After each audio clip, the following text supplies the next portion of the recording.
జై తెలంగాణ. అందరికీ నమస్కారం. తెలంగాణ రాష్ట్రంలో మతిలేని నాయకుల పాలన కొనసాగుతుందనడానికి నిదర్శనం ఈరోజు జరుగుతున్నటువంటి పరిస్థితులు. ఏదైతే అడ్డివారి గుడ్డి దెబ్బలో అధికారంలోకి వచ్చినటువంటి గుంపు మేస్త్రి ప్రభుత్వం మొదటి నుంచి కూడా తన అవగాహన రాహిత్యాన్ని, చిత్తశుద్ధి లేనితనాన్ని, స్వార్థ ప్రయోజనాలను దృష్టిలో పెట్టుకొని మాత్రమే ముందుకు పోతా ఉంటారు. ఆయనకు అవగాహన లేదు, చేయాలన్న చిత్తశుద్ధి లేదు. ఏది వస్తే అది నేనే పెద్ద మన డంక బదాయించుట్లో ముందుంటున్నాడు, కానీ పనికాడికి వచ్చేసరికి చేతగానే దద్దమ్మలకి ప్రూవ్ చేసుకుంటాం.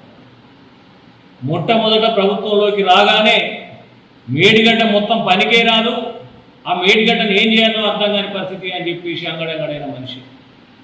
ఆ మేడిగడ్డ నామరూపాలు లేకుండా ఏవైతే కుంగిపోయిన పిల్లర్ల వైపు వరదను డైవర్ట్ చేసి దానికి ఇంకా రాష్ట్రానికి తీరని ద్రోహం చేద్దామని చెప్పి తలపెట్టినటువంటి సందర్భం.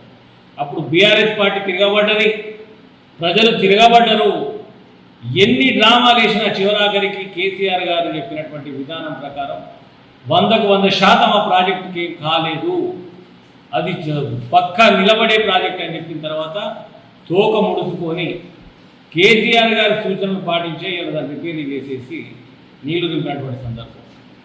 నిరుద్యోగుల విషయానికి వచ్చేసరికి నిరుద్యోగుల కాడ నేను ఏదో పడేస్తా అని చెప్పేసి డాంబికాలు వలికినటువంటి గుంపు మేస్త్రి ఆడ కూడా చివరాఖరికి ఏమంటాడంటే కేటీఆర్, హరీష్ రావు దీక్షలు చేస్తే ఈ నిరుద్యోగుల సమస్య పైన ఆలోచిస్తానంట.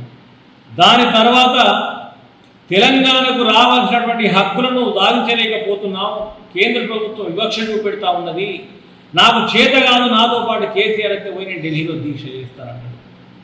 అంటే ఈ దద్దమ్మ ముఖ్యమంత్రికి ఏ అవగాహన లేదు. అధికారం అనుభవించేదేమో రేవంత్ రెడ్డి, పోరాటాలు చేయాల్సింది, సలహాలు ఇవ్వాల్సింది మాత్రం ప్రతిపక్షంలో ఉన్నటువంటి కేటీఆర్ గారు, హరీష్ రావు గారు, పెద్ద ఆయన కేసీఆర్ గారు మాత్రమే వినుకుంటారు. అంటే ఇలా వాళ్ళు లేకుంటే నీకే చేత కాదు అనేది ఇలా ప్రజలకు అర్థమవుతా ఉన్నది నీ దద్దమ్మ పాలనలో. ఎందుకంటే నీ పాలనలో ఇస్తానన్న 6 హామీలన్నీ గంగలో కలిసిపోయి తుంగలో దొక్కేసినావు. గతంలో రావాల్సినటువంటి ఏవైతే కేసీఆర్ ప్రవేశపెట్టినటువంటి సంక్షేమ పథకాలు కానీ, అభివృద్ధిని కానీ ఎక్కడెక్కడ నిలిపివేసినావు.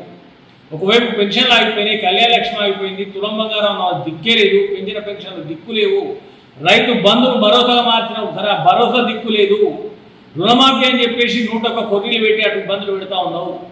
ఏ ఒక్కటి చక్కగా లేని నీకు అధికారంలో ఉన్నది నువ్వు, కేసీఆర్ గారు, కేటీఆర్ గారు, హరీష్ రావు గారు వస్తే నువ్వు పనిచేస్తానంటున్నావు. మరి ఈ పీకుడు దానికి నీకు అధికారం ఎందుకు? ఉన్న పరంగా దిగిపో. నేను చేతగాని దద్దమ్మను అబద్ధాల పునాదుల మీద ప్రభుత్వాన్ని ఏర్పాటు చేసినా ఈ క్షణం నేను బహిరంగంగా ప్రజలకు క్షమాపణ చెప్పి ముక్కు భూమికి రాసి దిగిపోతానని చెప్పి దిగిపోను. ఇంకా దేనికి పోతాను అధికారంలో ఉంటుంది? ప్రతి చోట నాకు చేత కాదు, నేను అడగలేదు, నేను కొట్లాలేను, కేంద్ర ప్రభుత్వం మీద పోరాటం చేయమంటే నీకు లాగు నడుస్తుందో ఏ తీసి కుక్కలు నొక్కుతారో అని బడే బాయ్ అని చెప్పి దగ్గరికి పోయినా కూడా జాగ్రత్తగా నిన్ను. ఇప్పుడు కేసీఆర్ గారు వస్తే దీక్ష చేస్తావు అంటే ప్రజలు కేసీఆర్ గారు నీతో ఉంటారు, నువ్వు ముఖ్యమంత్రి అమ్మ చెప్పి పోతేసారా? నిన్ను ముఖ్యమంత్రి చేసిండు కదా, ముఖ్యమంత్రి చేసినప్పుడు నువ్వు బాధ్యత వహించాలి కదా. నీతో పాటు కేసీఆర్ గారు లేకపోతే హరీష్ రావు గారు, కేటీఆర్ గారు ఎందుకు వస్తారు? చేతగానట్టుగానే ఉండాలి. ఉట్టికెగరనమ్మ ఆకాశానికి అవుతుంది అన్నట్టు చేత కాకుండా మాటలు మాత్రం మన డామికాలు ప్రదర్శిస్తూ ఉన్నావు ప్రతి చోట. ఇప్పటికైనా నీ చేతగాని తనని అంగీకరించి బహిరంగ ప్రజలకు క్షమాపణ చెప్పి ముక్కు భూమికి రాసి నువ్వు గద్దె దిగితే ఈ రాష్ట్రానికి పెట్టిన దరిద్రం శని పీడ విరగడవుతుందని చెప్పేసి మేము భావిస్తాం.